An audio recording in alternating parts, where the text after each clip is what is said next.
Godolphin's policy in recent times when buying a horse in training is to leave them with their previous handler, and Ed Walker is the latest to benefit from that, his Lightning Moon now carrying the all-blue of Godolphin.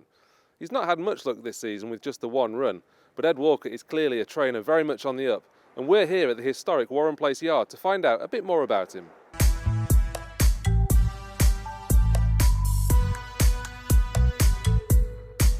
You've been training 5 years now, Ed. How would you assess how things have gone in that period of time?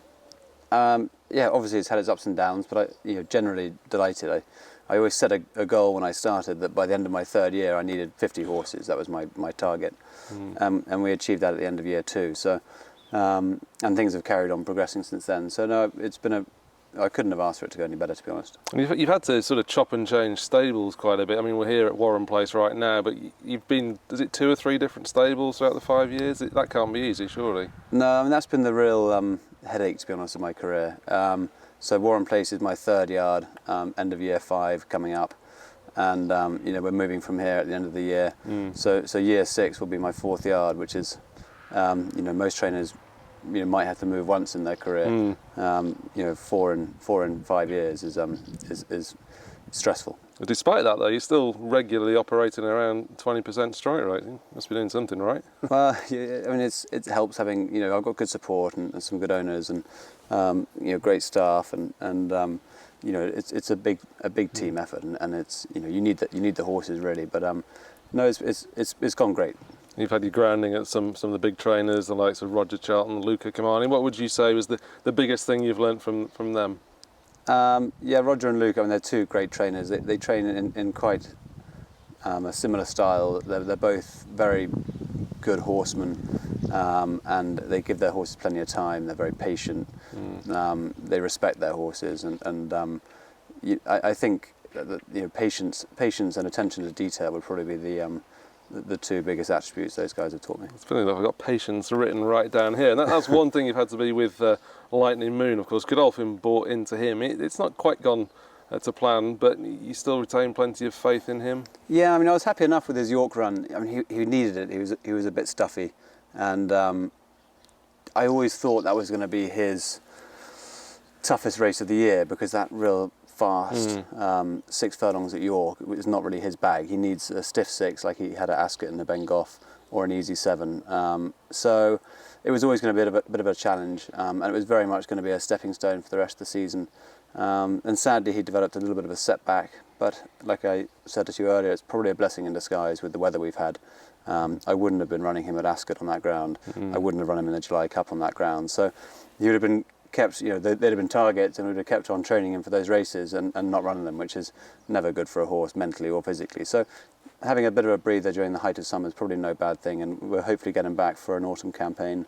And what sort of honour is it to have His Highness Sheikh Mohammed and Godolphin in the yard at such an early stage?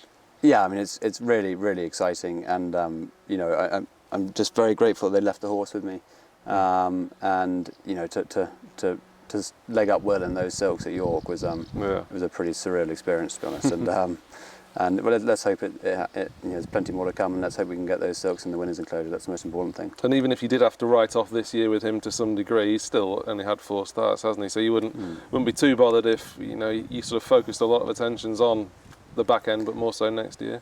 Yeah, I mean, I've got absolutely no doubts in his ability, and I wouldn't be one to be hyping up horses, and I'm probably more of a glass half empty man than a glass half full man, but I have a huge amount of faith in that horse, and what he's done is staggering really in with such little experience, and I think if he's fragile, there's no doubt about that, and there's no hiding that, but on his day he's exceptional, and he's really, really exciting, and like you say, next year he could be even better. He's a big horse, and he's just maturing and developing all the time, and he looks magnificent. So he's enormously exciting, equally frustrating, but patience is the name of the game with him. And every young trainer needs a big horse straight away to get going. If you've had the likes of Rosello, and you mentioned the horse that you took out to Dubai quite soon on, Riggins as well. So you've had some big horses fairly early on. Yeah, well, Riggins it all started with a bang, and our first run at Riggins won a listed race, and then I got very overexcited and took him to Dubai, and he probably wasn't the right horse for Dubai, to be fair. it didn't work out. So he was a great start, and then I sort of had Red Gulch in my second year as my flag bearer, and then Rossello later on, and we've had some good horses, and we've got some nice horses this year, which is very exciting. And you won in Australia with Rossello, not afraid to travel them at all. Is that an area that you think many trainers perhaps fall down on, their sort of reluctance to go further afield for the winners, maybe?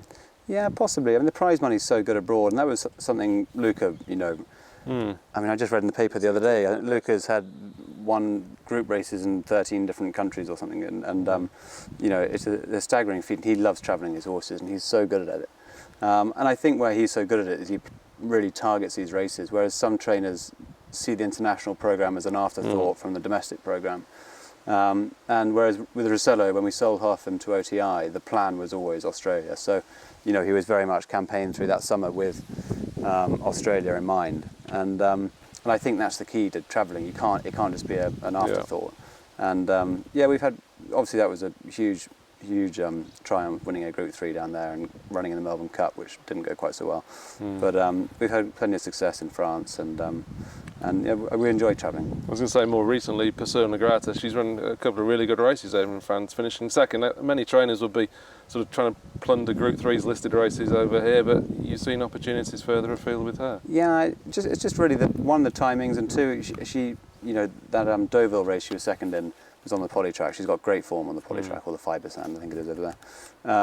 And then the Maison Lafitte race, it just looked like it was going to cut up into a winnable race, and she enjoys that little bit of cut in the ground. So it's sort of really just, where your opportunities arise, you have to take them, and sometimes you can find weaker races when you look abroad.